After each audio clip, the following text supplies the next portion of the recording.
Estamos lidando com o livro de Atos há alguns meses e hoje nós iniciamos o capítulo 4 do livro de Atos. Nós estamos fazendo isso de forma sequencial, a cada semana tratando de uma porção do livro de Atos. E nós vamos nos concentrar hoje apenas nos 4 primeiros versos do capítulo 4.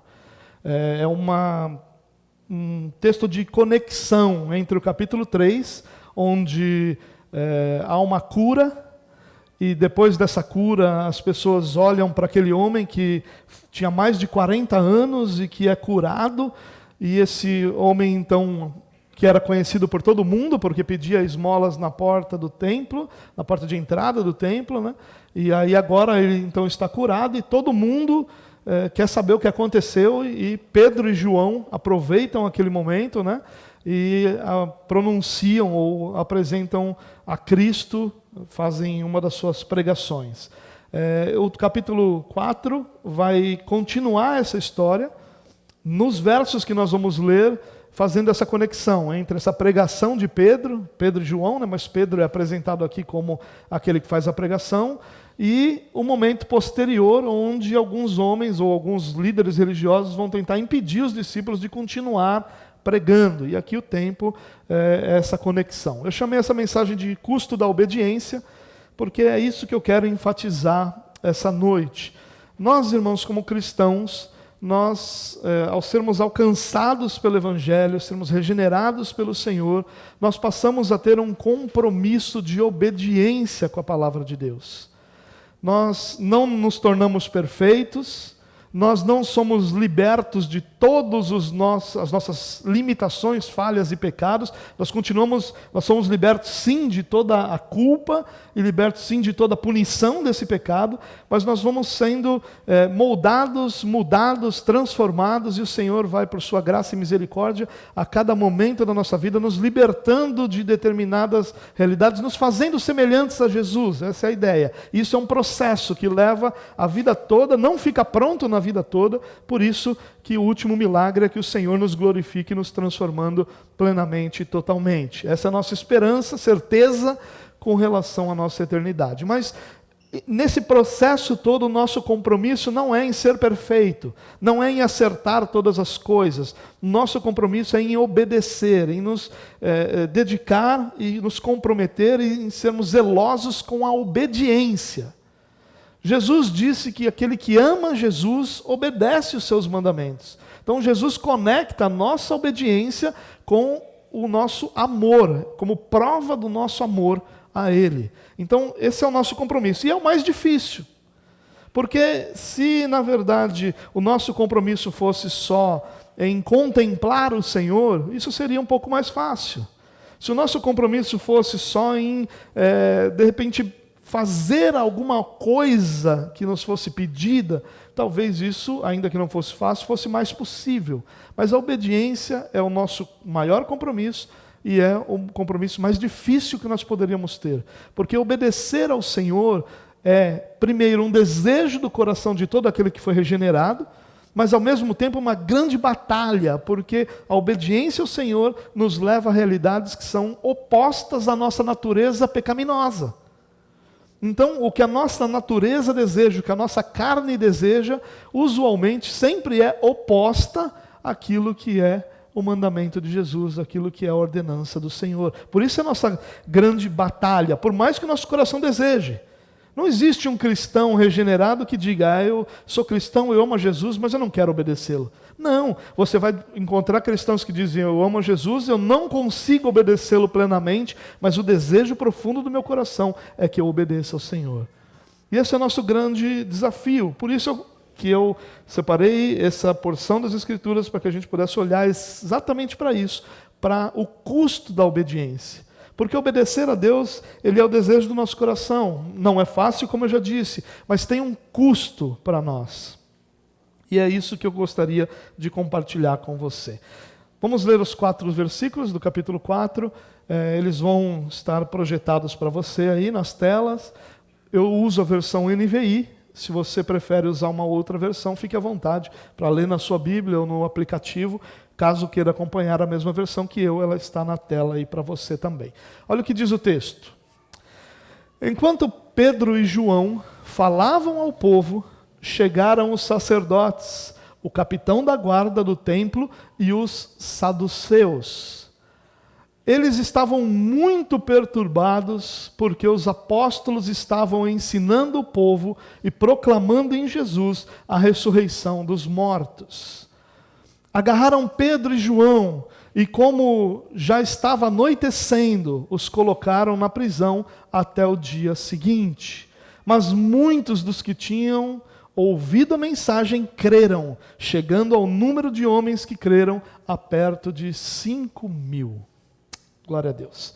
Irmãos, olha o que esse texto nos ensina. Vamos dar uma olhadinha nele de uma forma um pouquinho mais demorada, ou mais profunda.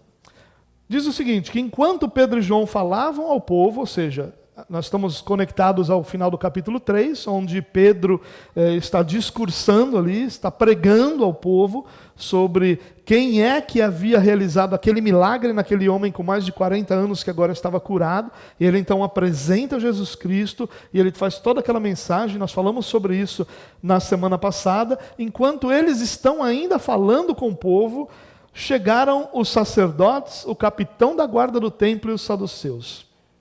Olha a cena, Pedro e João, que haviam ido ao templo para orar às 3 da tarde, e se depararam com aquele homem pedindo esmola, e esse homem então é curado através do poder de Jesus, e eles têm a oportunidade, pregam o evangelho, agora estão diante dos sacerdotes, do capitão da guarda do templo e dos saduceus. Quem eram esses camaradas? Bom, sacerdotes eram aqueles que serviam no templo. Então eles eram divididos em 24 turnos, né? Cada turno tinha uma duração, e depois dessa duração eles voltavam para suas cidades, caso fossem de outras cidades, e um novo turno era estabelecido. Então os sacerdotes estavam lá porque de manhã e de tarde eles ofereciam sacrifícios no templo, e eles então se reúnem. Mas se reúne também o capitão da guarda do templo, aquele que era responsável por uma espécie de força policial do templo. Os homens que, com um pouquinho mais de dureza, impunham a ordem caso ela fosse necessária. E os saduceus. Quem eram os saduceus? Os saduceus eram um dos grupos, uma das seitas, nós podemos dizer assim, entre os judeus, né? Haviam os fariseus, os essênios e os saduceus. Eles eram um grupo pequeno, mas um grupo poderoso. Os homens mais ricos entre os judeus eram dos saduceus. Eles controlavam esse movimento religioso, eles controlavam o templo. Então, já tem um problema aqui, porque Jesus não era querido por eles, porque você deve lembrar que Jesus vai lá e vira as mesas do templo, e acaba com o câmbio, né, com a troca de moedas, acaba com tudo aquilo ali que era um comércio, para que a lei de Deus fosse enfraquecida e fosse mais fácil para o povo servir ali ou oferecer o sacrifício no templo. E esses homens então já tinham esse problema anterior com Jesus. E agora eles estão aqui diante de homens que na porta do templo, lembra que eu falei para vocês, eles estavam no pórtico de Salomão, que era uma das passagens que levava ao templo, um local onde a igreja tradicionalmente se reunia a partir do seu início, né? E existem textos que dizem que a igreja se reunia continuamente ali naquele local. E esses homens vêm e se aproximam ali de Pedro e João, que estão pregando. Então a gente está falando de pessoas poderosas, né? De homens influentes, de pessoas que tinham poder de prender, não tinham poder de matar, porque esse povo, o povo judeu e a própria cidade de Jerusalém, onde isso está acontecendo, eles estavam debaixo do governo romano, debaixo do governo do Império Romano. Então o poder de vida e morte pertencia apenas aos governadores romanos, mas eles tinham o poder de prender, eles funcionavam como que uma procuradoria geral. Eles pegavam o processo e levavam aos governadores, e aí os governadores iam julgar aqueles processos. Mas olha o que acontece. Eles estavam muito perturbados, esses homens. Por quê? Porque os apóstolos estavam ensinando o povo e proclamando em Jesus a ressurreição dos mortos. Eles ficaram muito perturbados por duas razões. Primeiro, porque eles estavam ensinando o povo. Quem eram esses homens para ensinar?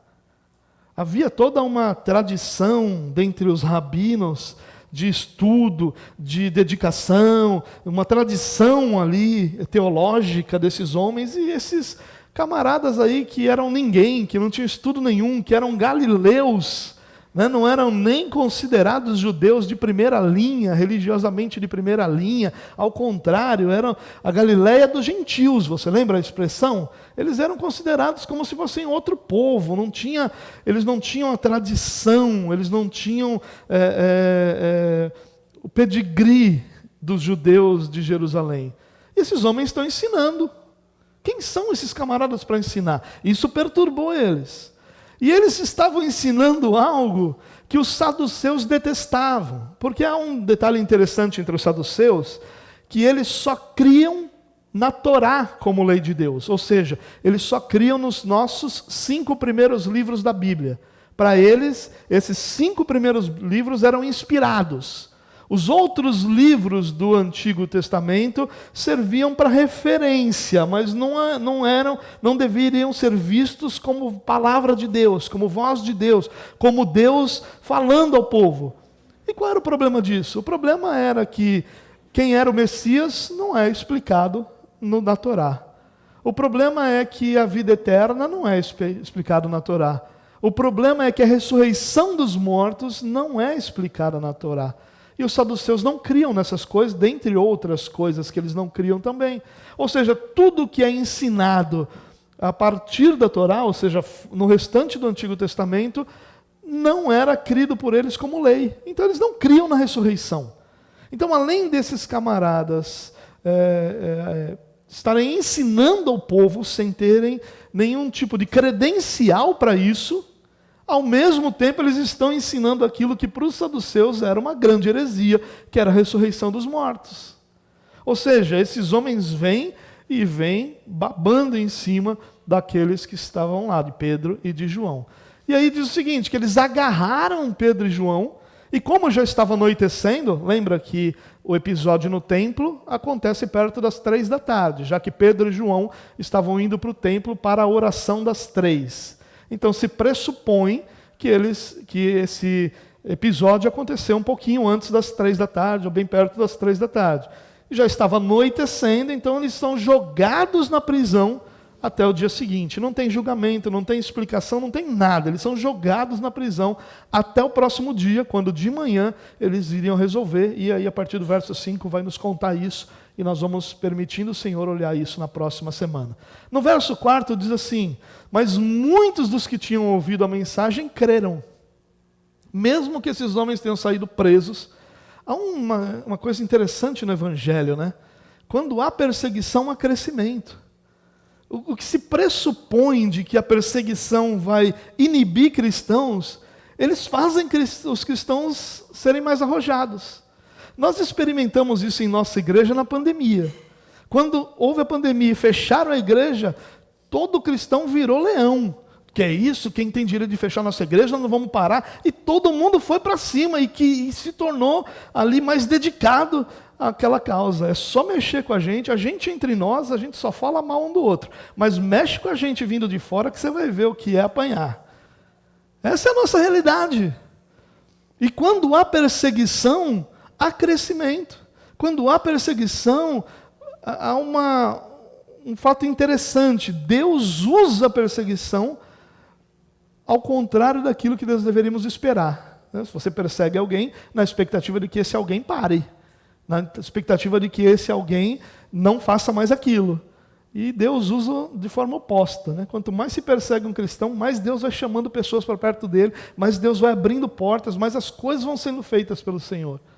E é isso que acontece aqui, chegando o número dos homens que creram a perto de 5.000. Aqui, quando fala dos homens, né, é uma questão muito mais cultural daquela época de se contar famílias. E você conta famílias pelos chefes da casa.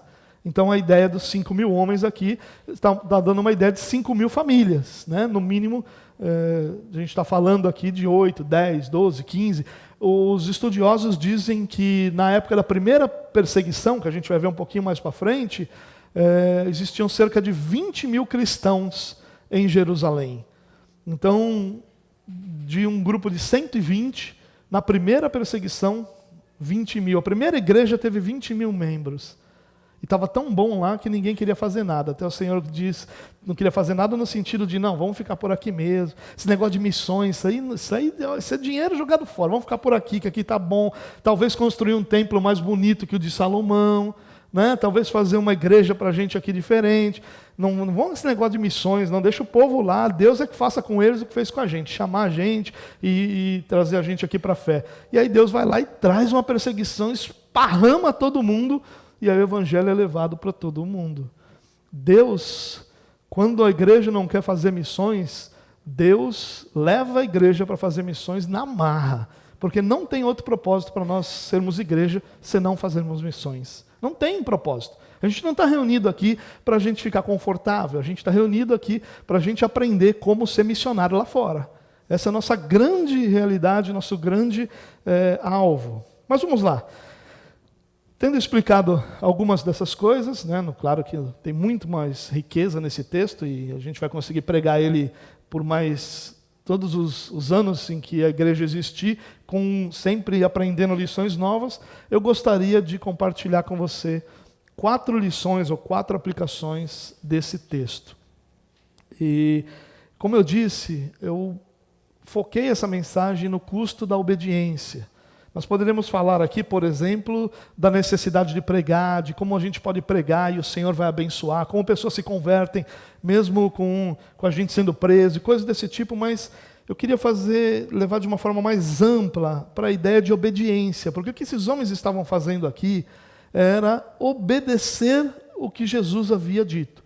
Jesus disse que eles seriam testemunhas, que eles deveriam proclamar o Evangelho, que eles deveriam fazer discípulos. Jesus deixou claro para eles que o ministério deles consistiria em proclamação do Evangelho.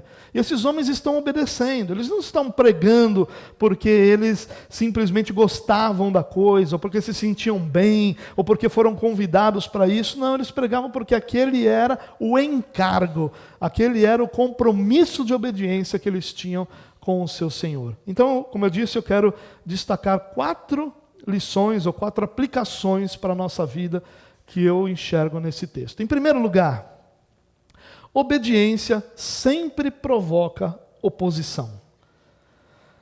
Irmãos, quando nós caminhamos em obediência ao Senhor, a última coisa que nós deveríamos esperar é que as pessoas ao nosso redor, e isso eu estou dizendo, seja em local de trabalho, seja na escola, seja entre nossos círculos sociais, a última coisa que a gente deveria esperar é que as pessoas olhassem para nós e dissessem: que legal que você está obedecendo ao Senhor. Porque não é assim que funciona.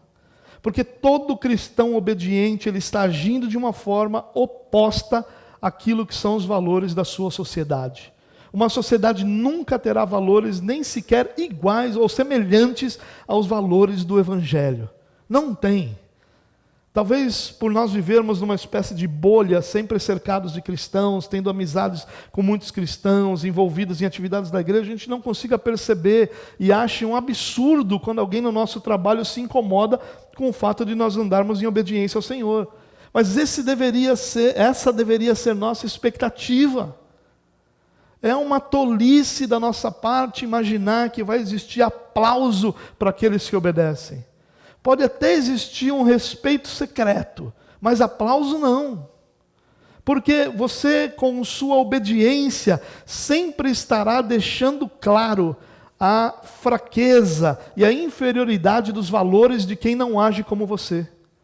O problema de obedecer a Cristo é que você acaba refletindo a desobediência de quem não está fazendo a mesma coisa. E isso vai gerar oposição. O que aconteceu com esses homens foi o seguinte: eles estavam ensinando o povo. Eles haviam acabado de ser instrumentos de Deus, ou nas palavras dos homens que estavam lá, de terem curado, porque aqueles homens olhavam para eles como se eles tivessem curado.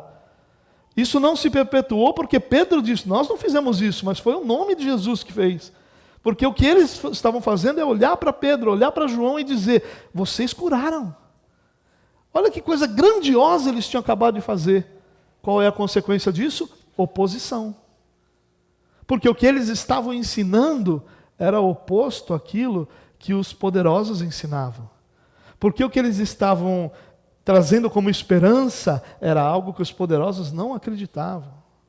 A ideia de que você vai andar em obediência ao Senhor e as coisas ao seu redor vão ser como que pessoas de pé aplaudindo é uma inocência sem tamanho. A nossa expectativa deveria ser: quanto mais você obedece ao Senhor, mais oposição você deveria esperar sobre a sua vida. Ah, mas isso não é esperançoso, isso não é bondoso. Não é. Porque o Evangelho não é sobre as coisas serem confortáveis. O Evangelho é sobre Deus ser glorificado. E Deus é glorificado na nossa obediência. Ainda que na nossa obediência as pessoas ao nosso redor se ofendam com isso e considerem a nossa obediência uma ofensa para elas, ainda assim é na nossa obediência que Deus é glorificado. Cuidado, irmão, para não ser inocente ao ponto de achar que porque você está se esforçando para ser como Jesus, se esforçando para fazer o que Jesus ensinou, se esforçando para agir de forma bondosa e amorosa com as pessoas, aquelas pessoas vão olhar para você e vão considerar isso um ato nobre, ou vão considerar isso algo belo. Não vão. Elas vão se opor. Porque essa é a expectativa. Irmãos, quando qualquer cristão se levanta em obediência, ele ao mesmo tempo se envolve numa batalha espiritual sem tamanho. E é por isso que talvez muitos cristãos não se esforcem na obediência, porque é muito mais confortável se o nosso esforço não for o de obediência. É mais confortável, porque você não tem oposição, porque você não está envolvido nessa batalha espiritual. Mas quando você obedece, proclamando o Evangelho de Deus, fazendo aquilo que são os mandamentos de Jesus, vivendo de uma forma santa, espere oposição. Isso que eu acabei de falar não tem nenhum amém, né? Ninguém disse glória a Deus, glória a Jesus. Não tem. Mas essa é a realidade do Evangelho, por mais desconfortável que ela seja. A segunda aplicação é que sua mensagem sempre vai confrontar interesses. Não interessa se você está curando alguém. Se aquela cura, no caso aqui, se aquela cura fizer com que pessoas pensem de uma forma diferente daquela que eu preciso que elas pensem, o meu interesse está sendo ofendido. O meu interesse está sendo confrontado. O Evangelho é sobre santidade, sobre transformação, sobre Deus reinar, sobre pessoas se renderem ao poderio de Jesus. E tudo isso ofende interesses, confronta interesses. Porque cada pessoa tem o seu interesse. Você tem o seu. Eu tenho o meu. Nós temos interesses pessoais. Nós podemos até ter interesses coletivos se nós pertencermos a determinadas organizações. E quando esses interesses são confrontados, a expectativa é de que aquele grupo, aquela pessoa se levante. E ao se levantar, ela tente impedir que esse interesse seja confrontado. Mas a nossa expectativa deve ser, a nossa certeza deve ser, a sua mensagem, seja ela através da sua obediência, ou seja ela através das suas palavras, que é a mensagem mais clara, ela sempre vai confrontar interesses, irmãos, sempre. Ninguém vai aplaudir você, vai dizer assim, que bonito que você está fazendo. Vem aqui falar isso, vem aqui falar para as outras pessoas sobre essa santidade. Vem aqui falar para as pessoas não fazerem mais o que elas fazem. Não vai, não existe. A nossa mensagem sempre vai confrontar interesses, irmãos. E aqui o que acontece é exatamente isso, esses homens vão, preste atenção, vão os sacerdotes, dois camaradinhas, Pedro e João. Dois camaradinhas sozinhos foram confrontados pelos sacerdotes, pelo chefe de polícia. Preste atenção, a gente não está falando de pouca gente. E pelos principais líderes religiosos de Israel, os saduceus, os mais poderosos, que governavam e que tinham poder sobre tudo ali, que elegiam sumo sacerdote, que determinavam quem era o sumo sacerdote, que determinavam quais seriam os caminhos políticos. Eles eram conectados a Roma, e Roma então dava a eles autoridade para que eles exercessem essa influência e esse governo sobre as autoridades religiosas. Toda essa galera vai atrás de Pedro e João. Olha que contrassenso interessante. Ao mesmo tempo que eles dizem, vocês não têm credencial nenhuma para pregar, eles vão com todo o poder e força que eles têm para cima desses homens. Se eles realmente fossem coerentes com o discurso das credenciais, bastava alguns guardas do templo que iam lá e...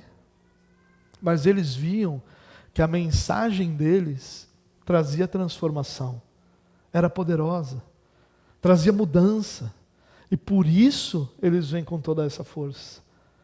Não se engane, a sua mensagem sempre vai confrontar interesses. E talvez você esteja pensando assim, bom, até agora as duas aplicações estão me desmotivando, não estão me motivando a nada. Né? Até agora eu não me senti motivado a obedecer nada aqui. Eu não falei para você que o nome da minha mensagem era motivados para obedecer. Eu falei que era o custo da obediência. Tem custo. Ser cristão tem custo, irmão. Não é esse mar de rosas que às vezes nós ouvimos. Claro, é a realidade mais maravilhosa que um ser humano pode experimentar, ser filho de Deus. Mas não é essa facilidade que às vezes é vendida para nós. Ao contrário disso, os nossos irmãos que são apresentados aqui, quase todos eles morreram mortes violentas por conta do Evangelho. Então nós estamos falando de uma realidade mais dura, muito mais dura do que aquela pintada. Mas vamos lá, para a terceira aplicação, vai que melhora um pouquinho. Não importa a grandeza de suas ações ou intenções, você será tratado de acordo com o que as pessoas são. Acho que não melhorou, né? Mas vamos lá, tem esperança ainda, né? A noite não acabou. Está quase, mas ainda não acabou. Olha só que interessante, irmãos. Esses homens, eles foram instrumentos de Deus para cura, para transformação de um homem que sofreu por mais de 40 anos, ou que tinha mais de 40 anos, a gente não sabe por quanto tempo ele sofreu, mas que tinha mais de 40 anos e que vivia de pedir esmola. Que vivia da caridade dos outros, sem nenhuma esperança, sem nenhuma expectativa de que o dia de amanhã fosse diferente da situação horrorosa de hoje, nenhuma esperança. E Pedro e João, no poder do Espírito Santo, apresentam aquele homem Jesus e trazem aquele homem pelo poder de Jesus cura. Quem que vai fazer mal a homens desses? Quem que vai dizer para esses homens, o que vocês fizeram está ruim, que péssimo que vocês fizeram, nós vamos punir vocês porque vocês curaram um homem que era pedinte e tinha mais de 40 anos. Mas é isso que eles fazem. Porque não importa, irmão, se você está querendo ser bondoso lá no seu trabalho, se você está querendo ser bondoso com seus vizinhos, se você está querendo ser bondoso nos seus círculos sociais, você sempre vai ser tratado pelo que as pessoas são, não pelo que você é, nem pelo que você faz. É o que as pessoas são que determinam como elas agem. E nós precisamos crescer nisso, irmãos. A gente é muito romântico e fica imaginando que todo mundo vai achar bonito o que a gente está fazendo, que legal o que a gente está fazendo. Olha, a gente dá comida para essa pessoa, a gente faz aquilo. Todo mundo acha bonito no discurso, mas na prática, se aquilo confrontar, ofender ou ameaçar o que as pessoas são ou querem, você não vai ser bem tratado. Há um detalhe interessante nos locais de trabalho. Muitas pessoas testemunham alguma coisa mais ou menos semelhante. Elas dizem que por muito tempo elas são perseguidas no local de trabalho. Ou talvez perseguição seja uma palavra que ofenda os que foram verdadeiramente perseguidos, né? Porque nós chamarmos de um colega de trabalho ficar perturbando a nossa vida de perseguição, quando comparado com o que realmente foi a perseguição que os nossos irmãos sofreram ao longo da história, talvez a palavra não seja ideal. Mas muitas vezes, nos nossos locais de trabalho, nós encontramos essa oposição. Há uma oposição. Pessoas que falam da gente, pessoas que usam todas as oportunidades para que a gente seja de alguma forma oprimido, e quando o cristão, no meio dessa oposição, mantenha sua postura de obediência, vai chegar um momento em que Deus vai proporcionar uma situação que aquele camarada não terá outra saída senão vir se aconselhar com aquele que ele se opôs o tempo todo. Já vi dezenas de testemunhos assim. Dezenas de testemunhos de pessoas que diziam: aquele que mais se opunha a mim se tornou meu melhor amigo no local de trabalho. Aquele que mais se opunha a mim é aquele que, quando o casamento dele começou a naufragar, ele veio buscar socorro porque ele sabia que o meu casamento era firmado na rocha. Aquela pessoa que mais se opunha a mim, no momento em que ele passou por grande dor em sua vida, ele veio buscar a razão da esperança que eu tinha nos meus momentos de dor. Mas isso é um testemunho que muitas pessoas contam. Agora, se você tiver essa expectativa de que porque você está obedecendo, porque você está caminhando com Jesus, porque você está se esforçando para ser santo, todas as pessoas ao seu redor vão te tratar bem por isso, você vai se frustrar. E Jesus nunca disse isso. Ao contrário, por amor a Jesus, a nossa expectativa é que exista oposição, sim. Você sempre vai ser tratado de acordo com aquilo que as pessoas são.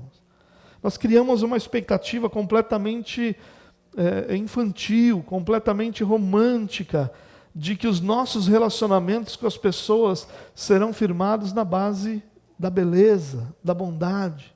Isso não acontece. Todo mundo se relaciona com outras pessoas com base em uma única coisa: necessidade. É assim que aquele que não foi regenerado se relaciona.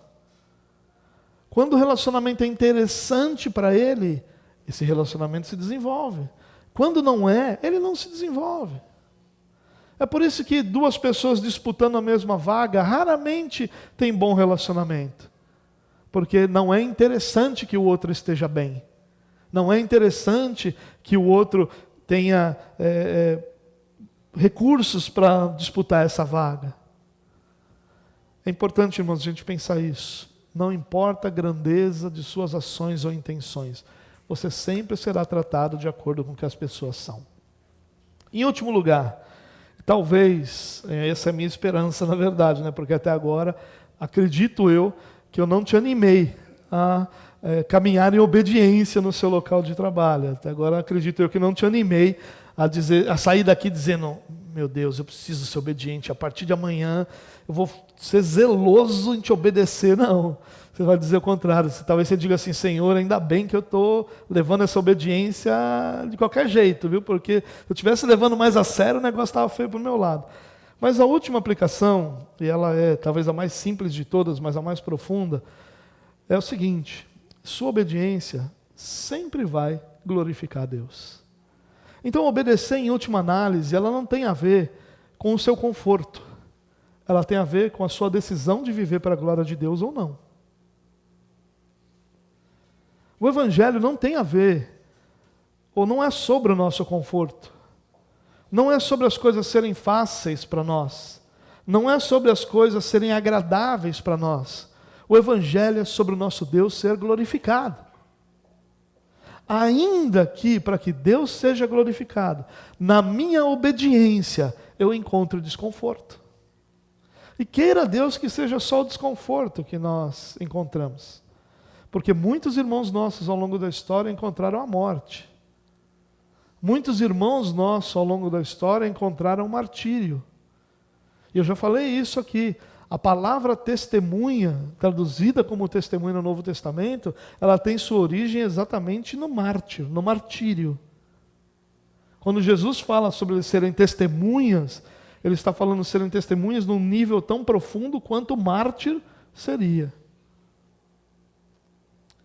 Mas a esperança, a certeza, a beleza está no fato de que, mesmo que esses homens estivessem presos, a palavra de Deus estava alcançando corações. Mesmo que esses homens estivessem sendo maltratados, a palavra de Deus estava alcançando corações. Mesmo que esses homens estivessem sofrendo, Deus estava sendo glorificado no anúncio da palavra de Deus. O final desse texto é lindo. Ele diz: mas Ou seja, mesmo com tudo isso acontecendo, muitos dos que tinham ouvido a mensagem creram. Chegando o número dos homens que creram a 5.000. Até outro dia, essa igreja tinha 120 pessoas. Agora ela já tem mais de 5.000 homens. Olha o que Deus fez. Olha o que Deus é capaz de fazer quando homens e mulheres se levantam em obediência a Ele. Olha como Deus é capaz de transformar uma cidade, um povo, a história, quando homens se levantam e dizem, eu vou obedecer. Se levantam no poder do Espírito, não se levantam no poder da sua carne, no poder do seu braço, mas cheios do Espírito se levantam e digam, não importa o quanto custe, a minha vida é de obediência ao Senhor. Olha que coisa grandiosa Deus fez, 5.000 homens. Homens que até então estavam perdidos, fadados a sofrer por sua eternidade. Agora são filhos de Deus, com suas famílias, servindo ao Senhor, amando ao Senhor, exaltando ao Senhor por quem Deus é. Olha o que Deus é capaz de fazer, irmãos, quando nós deixamos de lado o nosso conforto e abraçamos que obedecer a Deus é quem nós somos. Olha o que Deus é capaz de fazer quando nós não estamos tão interessados em se as coisas estão agradáveis para nós, quanto estamos interessados em se Deus está sendo glorificado através de nós. O problema de que Deus ser glorificado não está na minha capacidade, não está na minha força, não está em nada disso, está na decisão que eu tomei ou não de viver uma vida de obediência. O Evangelho não é isso que mostram por aí, não é essa ficção científica que nós ouvimos, de que venha, que Jesus vai fazer o que você quer. Não é sobre vir e Jesus fazer por nós, é sobre vir e nós vivermos para a glória dEle. O Evangelho é sobre obediência, irmãos. É sobre nós entendermos que nós fomos chamados para viver para Ele. Fomos chamados para que cada atitude nossa seja para a glória dEle. Que quer bebendo ou quer comendo, façamos isso para a glória de Deus. E que nada, não há um único momento da nossa vida que esteja à parte de viver para a sua glória. Mas, irmãos, a gente não consegue entender isso. Se a gente não consegue entender isso, o que nós conseguimos entender do Evangelho? Se a nossa vida não é sobre viver para a glória de Deus, o que sobrou daquilo que nós somos chamados para fazer? Sobrou religiosidade. Fazer isso ou aquilo para que a minha consciência seja aplacada, e na minha consciência aplacada eu não me sinta acusado por uma vida que não é para a glória de Deus. Você foi chamado para o mais nobre e sublime, ou para a mais nobre e sublime de todas as missões, glorificar aquele que criou todas as coisas. O que você poderia fazer? O que eu poderia fazer de maior do que isso? Que ação minha poderia ser maior do que glorificar o meu Deus? Que vida eu poderia ter que fosse mais relevante, que fosse mais bela do que viver para a glória de Deus? Esses homens foram presos, é verdade. É a primeira noite de milhares e milhares de noites que muitos homens de Deus passaram na cadeia pelo Evangelho de Cristo ao longo da história. Foi a primeira de muitas e muitas perseguições que a igreja enfrentou ao longo da sua história. Foi a primeira noite de angústia que os cristãos enfrentaram, de milhares e milhares de noites que os nossos irmãos enfrentaram ao longo da história. E aí, a pergunta que fica é, se essa situação acontecesse hoje, será que Jesus me encontraria em obediência? Será que o meu coração estaria em paz nessa noite de prisão?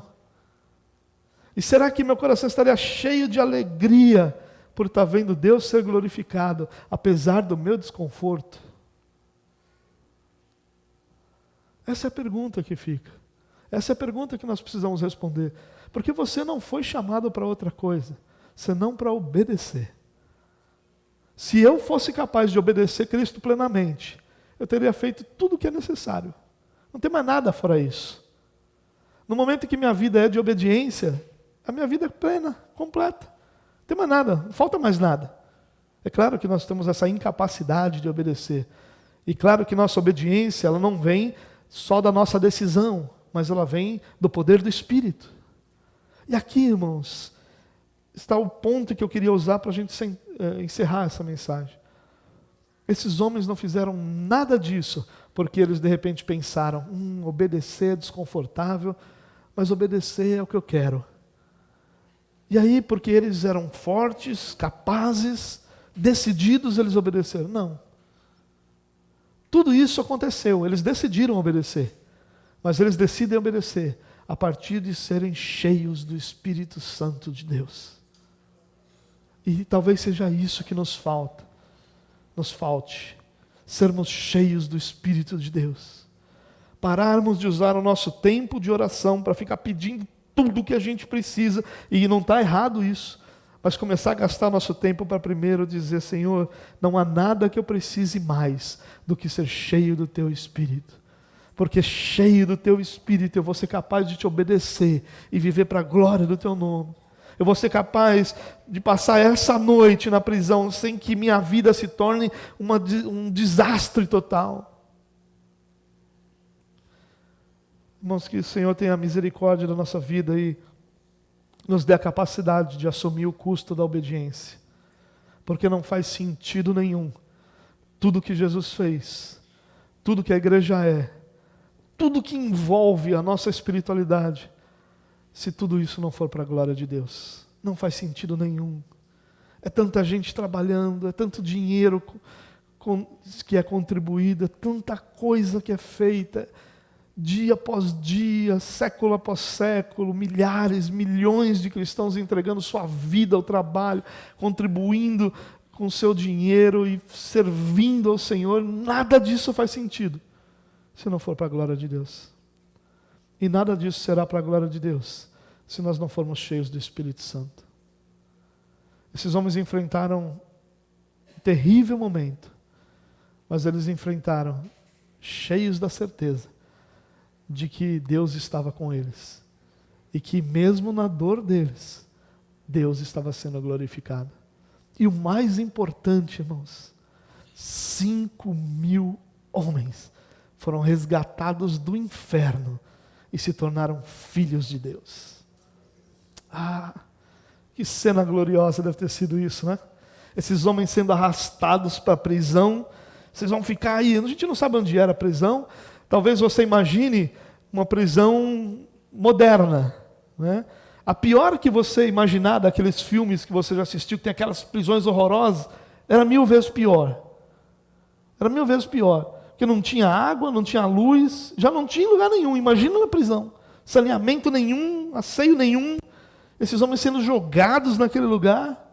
Mas enquanto eles estão sendo jogados, Deus está resgatando pessoas. 1, 2, 3 mil, 2 mil, 3 mil, 5 mil. Porque 2 homens obedeceram. Porque 2 homens não se conformaram em viver outra vida senão a de obediência. Porque esses homens confiaram que, cheios do Espírito Santo, eles poderiam obedecer ao seu Senhor. Ah, que Deus nos abençoe e nos dê essa capacidade. Nós te louvamos, Pai. Te louvamos porque nós temos o Espírito Santo. Te louvamos porque o Senhor nos deu o Espírito Santo. E a nossa oração, Deus, é que o Senhor nos encha. Que o Senhor nos encha do Teu Espírito, para que nós possamos Te obedecer, Senhor. Para que Te obedecer não seja fardo, para que Te obedecer não seja viver contrariado, mas para que te obedecer seja a realização do desejo mais profundo do nosso coração. E o nosso desejo só é te obedecer, porque o Senhor nos transformou, porque o Senhor nos regenerou, porque o Senhor nos fez novas criaturas, nos fez teus filhos, nos trouxe para a tua família, nos purificou dos nossos pecados, porque o Senhor aceitou a perfeita obra de Cristo em nos justificar. E por isso o nosso coração anseia em te obedecer. Mas ao mesmo tempo nós reconhecemos nossa plena incapacidade de fazer isso por nossa própria força. Por isso nós clamamos, Deus, nos enche do Teu Espírito. Nos enche do Teu Espírito e nos ajuda a viver uma vida de obediência para a glória do Teu nome, Deus. Amém.